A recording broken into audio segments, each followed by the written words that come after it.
Hello বন্ধুরা, আসসালামু আলাইকুম। কেমন আছেন সবাই? আশা করি ভালো আছেন।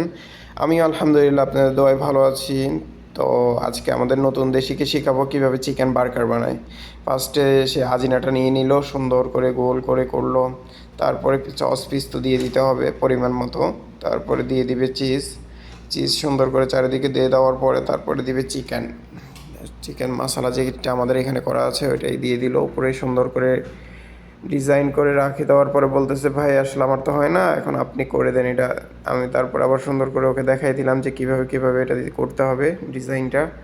তো আমি বললাম যে তুমি যে এটা তোলার জন্য এটা নিয়ে আসো। পরে ও নিয়ে আসতে গেল, গ্যাস ভরে দিয়ে যে দেখেন কি সুন্দর করে ও তুললো। আসলে ভালোই পারে, মোটামুটি খারাপ না। তো তারপরে এখন পোড়নে দিয়ে দিবে, পোড়নে দিয়ে দেওয়ার পরে এখন এক সাইড হওয়ার পরে কিছুক্ষণ তারপরে অন্য সাইড ঘুরাই দিছে।